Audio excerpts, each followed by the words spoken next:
तातडीची सुनावणी. विशेष खंडपीठ. गणेशोत्सवाच्या सुट्टीच्या शेवटच्या दिवशी न्यायमूर्ती रवींद्र घुगे यांच्या अध्यक्षतेखाली विशेष खंडपीठ स्थापन करून ही तातडीची सुनावणी झाली, जे आंदोलनाच्या तातडीच्या स्वरूपाचे घातक आहे. न्यायालयाने या युक्तिवादाला गंभीरपणे पाहिल्यानंतर सरकार आणि आंदोलनकर्त्यांमधील भूमिकांवर खोलवर विचार करण्याचा निर्णय घेतला. कोर्टाने अंतरिम आदेश जारी केले आहेत, ज्यामुळे आंदोलनाशी संबंधित काही नियम आणि अटी यांना पुढील सुनावणीपूर्वी पालन करणे आवश्यक ठरले आहे. डेस न्यूज मराठी प्रतिनिधी अयूब खान, मुंबई. शिवाजी महाराजांनी आणि सयाजीराव गायकवाडांनी आणि बऱ्याचशा अशा मोठ्या लोकांनी आपल्याला दाखवून दिलेलं आहे.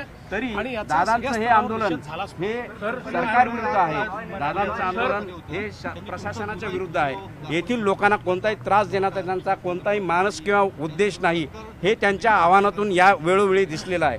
दुसरी गोष्ट अशी, काही समाजकंटक जे घुसलेले आहेत ते वेगवेगळ्या प्रकारचे बेकायदेशीर कृत्य करत आहेत, जेणेकरून आंदोलन भरकटण्याचा तिथे त्यांचा डाव आहे. परंतु दादांनी वेळोवेळी त्याविषयी त्यांचं क्लॅरिफिकेशन दिलेलं आहे. आज माननीय कोर्टाने एवढं सांगितलं आहे, 5,000ची परमिशन आहे, तुम्ही 5,000 इथे राहा, बाकीचे इव्हॅक्युएट करा. त्या संदर्भात दादा आता पुढील आदेश. प्रश्न की मराठा समाजाचे प्रश्न इतके का चिघळले आणि त्याच्यावर सोल्युशन काढलं कोणी? त्यांच्या काळात निघालं का सोल्युशन? काढलं का त्यांनी? उलट मध्ये पुन्हा 2.5 वर्षाचं सरकार होतं, त्यावेळी तर एकही निर्णय मराठा समाजाच्या बाजूने त्यांनी घेतले नाहीत. जे निर्णय झाले मी घेतले, शिंदे साहेबांनी घेतले, तर पुन्हा आमचं सरकार त्या ठिकाणी घेत आहे. त्यामुळे मला असं वाटतं की आपली राजकीय पोळी भाजणं त्यांनी बंद केलं पाहिजे. साऊथ मुंबईच्या लॉ एन्फोर्समेंट कोलॅप्स झाली अशी टीका केली जाते. काही ऍक्टर्सनी सुद्धा तसे ट्विट केले. नाही, लॉ एन्फोर्समेंट कोलॅप्स झालं असं म्हणता येणार नाही, कारण काही ठिकाणी स्पोरॅडिक अशा प्रकारचे बंद आणि रास्ता रोको झाले.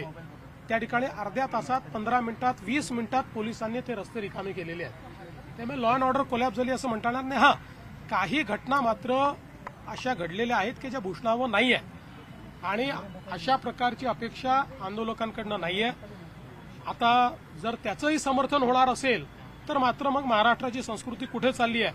आपण छत्रपती शिवरायांचं नाव सांगणारे लोक आहोत, आपण छत्रपतींचा इतिहास सांगणारे लोक आहोत, आणि छत्रपतींचा इतिहास सांगत असताना अशा प्रकारे जर आपण वागलो तर कुठेतरी आपण त्या ठिकाणी छत्रपतींचा अपमान करतो आहोत का, त्यांच्या संस्कृतीचा अपमान करतो आहोत का, अशा प्रकारचा प्रश्न आहे. आणि म्हणून शेवटी माननीय उच्च न्यायालयाने याचा कॉग्निझन्स घेतलाय. सरकारचा प्रयत्न असतो की सामंजस्याने गोष्टी झाल्या पाहिजेत, त्यामुळे सरकार सामंजस्याची भूमिका घेते. पण एकदा कोर्टाने कडक आदेश दिल्यानंतर मात्र प्रशासन आता ज्या प्रकारची कारवाई केली पाहिजे ती प्रशासनाला करावीच लागेल.